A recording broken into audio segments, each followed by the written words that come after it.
Ni jukumu letu sisi wananchi kulinda amani ya nchi yetu, kwa sababu amani inapatikana kwa shida sana, na tukipoteza hatutaipata.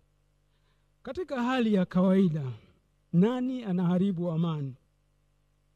Anayetumia nguvu na kusitiza uchaguzi uende anavyotaka yeye, au yule anayesema jamani, turudi mezani ili tuangalie mifumo yetu ya uchaguzi, kwani mfumo wa sasa hauwezi kutupatia viongozi wa haki na kweli. Kwa maana hiyo,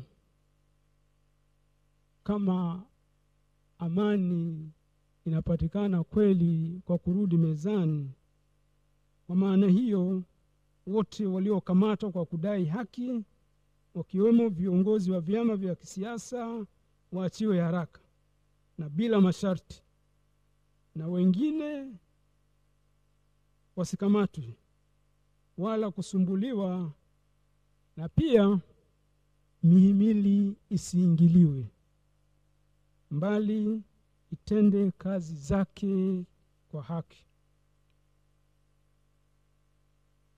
Demokrasia. Madikteta wengi duniani na hata hapa Afrika hawataruhusu uchaguzi ufanyike, kwani wataogopa uchaguzi ukifanyika hawatachaguliwa, na kama wataruhusu uchaguzi wataharibu mifumo ya uchaguzi ili wabaki madarakani. Tanzania hatujafika huko. Watu wasipochagua kwa uhuru, demokrasia itakufa. Hii ni nchi ya waelewa, nchi ya wastaarabu, nchi ya wachamungu na wenye kupenda demokrasia na amani.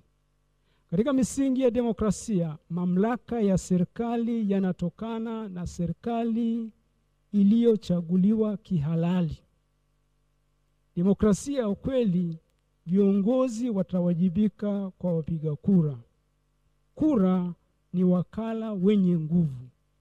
Wananchi wasiporwe nguvu yao ya kupiga kura na kuchagua. Kasoro zilizojitokeza zinapaswa kurekebishwa haraka, na kukiwa na nia ya dhati kutoka kwa wahusika, muda unatosha kabisa kufanya hayo marekebisho kabla ya uchaguzi mkuu. Wito. Ya kwanza, tuiombee nchi yetu iwe nchi ya amani na kuwa na viongozi wa haki na wazalendo. Ya pili, sauti na vilio vya watu visikilizwe. Tatu, wahusika wakae na wadau wote wa uchaguzi kuruhusu mabadiliko yale ya lazima kabla ya uchaguzi mkuu. Mwisho, kila mtu amwogope Mungu na kuisikiliza dhamiri yake, sauti ya Mungu inayozungumza ndani mwetu. Mwisho, kwa ninyi ndugu zangu Wanalindi na wengine mlioko hapa, na watu wote wenye mapenzi mema na nchi yetu, na watakia Pasaka njema ya furaha na amani.